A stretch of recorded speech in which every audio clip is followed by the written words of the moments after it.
ارے لفافوں پہ زندگی گزارنے والوں، شرم سے ڈوب مرو تم۔ ارے تم کو قرآن کریم دیا نا ہاتھ میں، اللہ کا کلام تمہارے ہاتھ میں دیا، تم کو اس کا بھی لحاظ نہیں ہے، اور تم دعویٰ کرتے ہو قوم کا۔ بہت بول سکتا ہوں، یاد رکھو میری زبان کو لگام نہیں ہے، تمہارا گھر سے نکلنا محال کر دوں گا میں یہاں پہ۔ یاد رکھو تم لوگ جو کام کر رہے ہو نا، تم مہاراشٹر کے مسلمانوں کو نہ صرف کمزور کر رہے ہو بلکہ تم ان کی آواز کا گلا گھونٹ رہے ہو۔ ارے تم الیکشن لڑو، ہم تمہاری تائید کرنے کو تیار ہیں، کب تک تم یہ سیاست کرو گے؟ کہاں ہیں وہ لوگ جو اورنگ آباد میں بولے تھے امتیاز جلیل کو ووٹ مت دو؟ اس سماجوادی پینڈیٹ کو ووٹ دو بولے تھے، ارے چہرہ دکھاؤ اورنگ آباد کے عوام کے سامنے تم۔ ارے لفافوں پہ زندگی گزارنے والوں، شرم سے ڈوب مرو تم۔ میرے گھر کو آئے تھے حیدرآباد کو، بغیر بولے میرے گھر کو آئے۔ میں وقف کے بل کی میٹنگ میں جا رہا تھا، پلٹ میرا گارڈ فون کرا کہ صاحب اتنے لوگ آئے، ملا۔ گھر پہ آئے تو میں نے کہا کہ میرا گھر اتنا بڑا نہیں ہے، آپ لوگ 20 لوگوں کو لے لیجئے۔ 20 لوگوں کو بٹھایا، وہ بات کرے میں بات کرا، لیٹر لکھ کے دیے ان کو، ٹکٹ دو، میں غور کروں گا۔ پھر جانے سے پہلے میں نے کہا اللہ کے ولی کہ انگریزی قرآن کا ترجمہ جو ترکی کا چھپا ہوا ہے، اس کی 4 کاپیاں ان ذمہ داروں کو دیا کہ آپ میرے گھر کو آئے، یہ کہ اللہ کے ولی کی قرآن کا ترجمہ ہے۔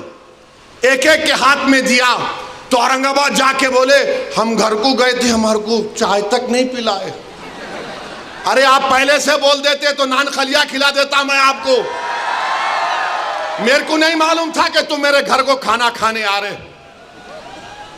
ارے تم کو قرآن کریم دیا نا ہاتھ میں، اللہ کا کلام تمہارے ہاتھ میں دیا، تم کو اس کا بھی لحاظ نہیں ہے، اور تم دعویٰ کرتے ہو قوم کا۔ بہت بول سکتا ہوں، یاد رکھو میری زبان کو لگام نہیں ہے، تمہارا گھر سے نکلنا محال کر دوں گا میں یہاں پہ۔ میرے بھائی امام شافعی مفتی صاحب بیٹھے ہوئے، امام شافعی رحمت اللہ علیہ کا زمانہ ہے۔ ایک دولت مند نے کہا کہ اگر اللہ میرے کو بیٹی دے گا تو جب اس کی شادی کروں گا دین اور دنیا کی دولت اس کو دوں گا۔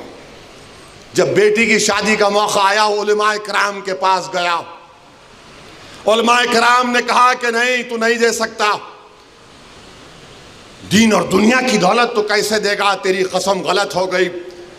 امام شافعی کے پاس گئے، امام شافعی بولے بہت آسان ہے۔ امام شافعی رحمت اللہ علیہ نے کہا تیری بیٹی کی شادی کب ہے؟ اس نے کہا فلاں دن ہے۔ بولے میں آ رہا ہوں، چلا جا۔ امام شافعی پہنچے، امام شافعی رحمت اللہ علیہ نے کہا کہ آسان ہے۔ وہ بولا کہ حضرت شادی تو ہو گئی، کیا ہے بتاؤ؟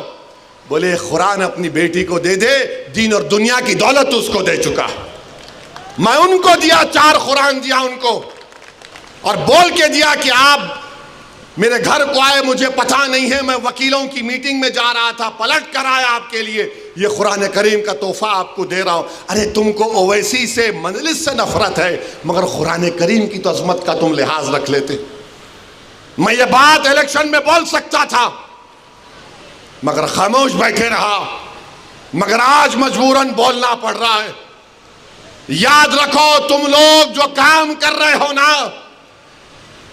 تم مہاراشٹر کے مسلمانوں کو نہ صرف کمزور کر رہے ہو بلکہ تم ان کی آواز کا گلا گھونٹ رہے ہو۔